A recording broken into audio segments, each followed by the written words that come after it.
All right, hey guys, tonight we're gonna look at the pusher chest rig from Velocity Systems.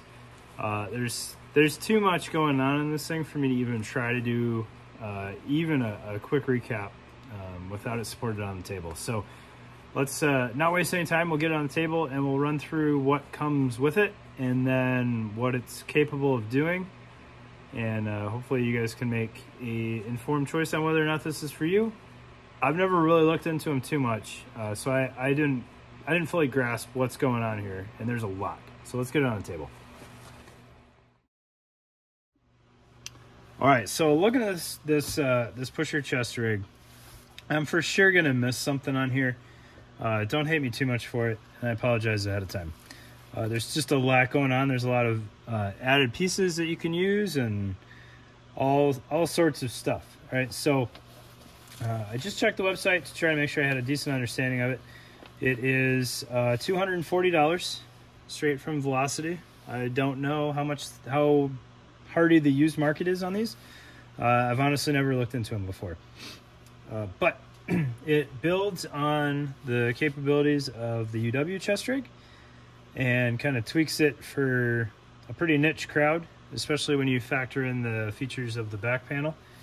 It is essentially Velocity's approach to the Crye AVS chest rig, and then if you're really splitting hairs, it's their version of that integrated with either the AVS 1000 or in this case the back panel for the pusher. So it can be a plate carrier if needed.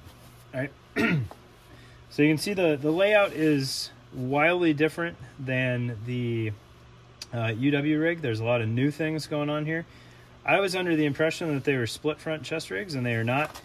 So even though they've got their cells split up right down the middle, it is a single piece chest rig, even without a plate in it. Right? Another interesting thing is it's not a mirrored setup like the UW rigs. So you have a radio pocket on the left side, and then this kind of GP pocket on the right side.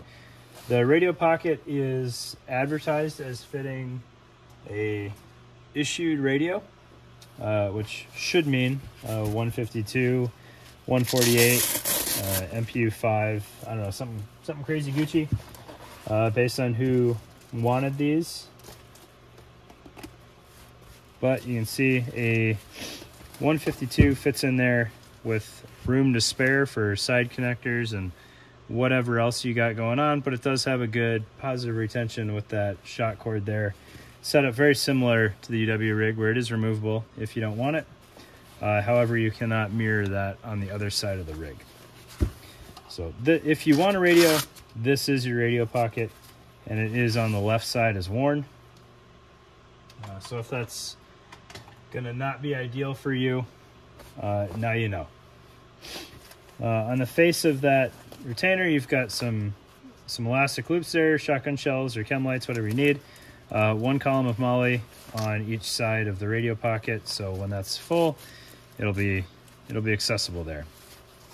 Moving on from there, we'll cover the front layer first, and then we'll expand from there.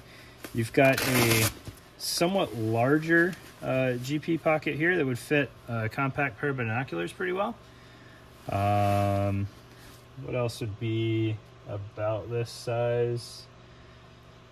It would fit a Lensatic compass for sure, but I think these would fit that as well.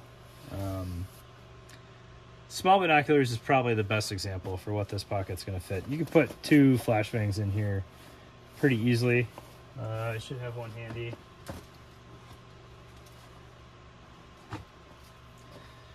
Two bangers fit in there with room to spare. I don't think you could get a third, but it closes up over those pretty nicely.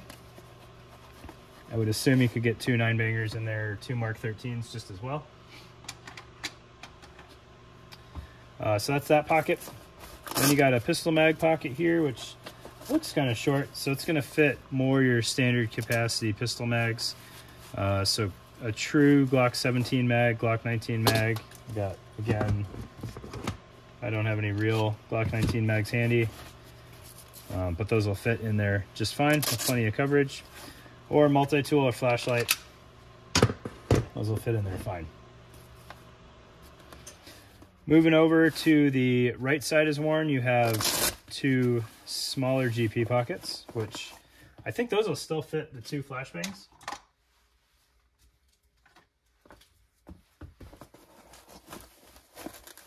Fits the two flashbangs very nicely, actually. So you've got that without any concerns. Again, those are two bangers. If you've got something bigger, I don't think it's going to work great in these two pockets. Velcro face on that one, and then this one's just a flap. And then moving all the way over to the right side, you have a fairly large GP pocket with a loop Velcro inside of it. So if you needed to retain the lid, you could. Again, there's no provision on the back for moving that retention over. You could, in theory, use it inside the pouch and then on the outer face, but then you just have your flap to contend with there. So I don't know what that would be ideal for. It has MOLLE on the sides, one column, and then 2 columns, 2 rows on the front face. There's also this IFAK insert here, which would work well in there. What's interesting is it's really just a pack cloth shell. So you're still probably going to want your IFAK inside of a Ziploc baggie or something like that, or take the time to line it up nicely in there so that when you close everything up on it, it is retained well. Okay. And I don't know if I have that closed correctly or not, but that's how that fits. And it is a nice pack cloth material, very lightweight, and it, whatever you have in there is what's going to dictate the shape. This doesn't really have a fixed shape to it. But I do believe that's intended to go into that pocket. All right, so that's the front layer. Looking at the back, you've got the small Velcro square in case you want to use it as a placard. That would be a very large placard. And then you have a map pocket, which goes all the way to the sides. Some free aqua tabs in there for whoever bought this. That's cool. I'm afraid to check this side now. No prizes on that side, but the map pocket does run all the way across. However, you have a nice big opening there, which will obviously fit a SAPI plate with the cap on there as well. I had not noticed this one wrap before. I'm curious what that goes to.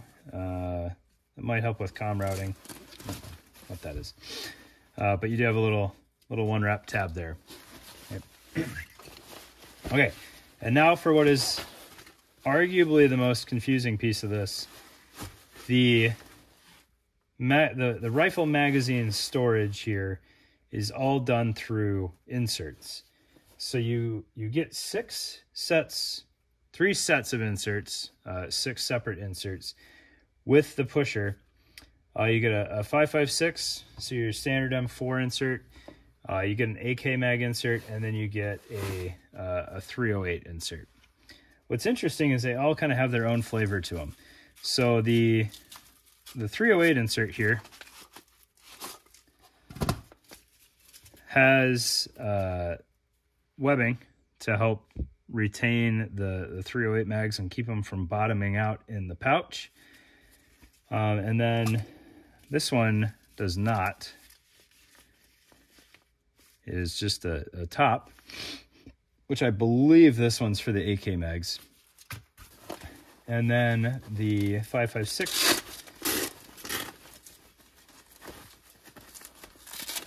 insert here, if I can get this out, has its retention coming down across the bottom from front to back as opposed to side, and the sides are open.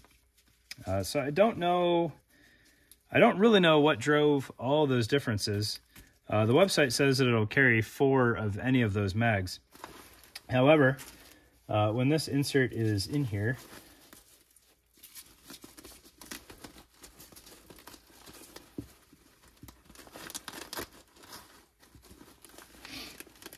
without issue, it will support 2 M4 mags. I had it in there. Let's see if it fights me now.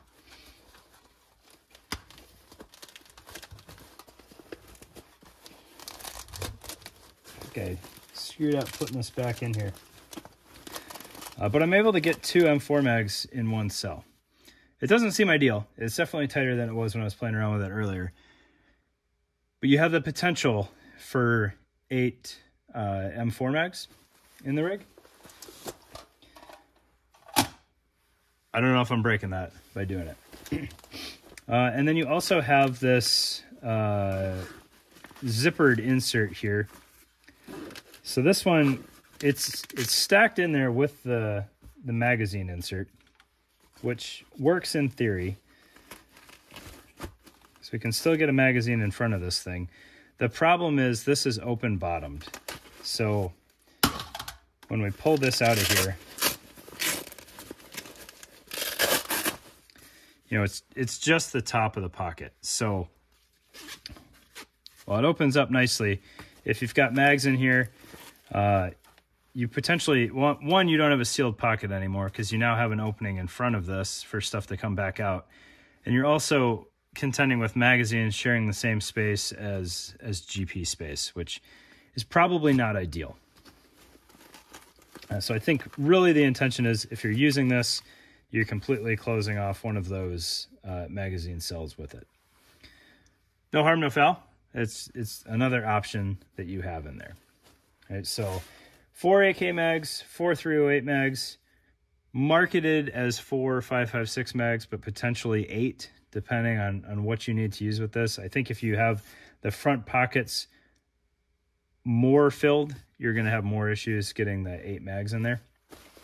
And then the harness is very similar to the back panel harness where it's 3-inch laser cut material.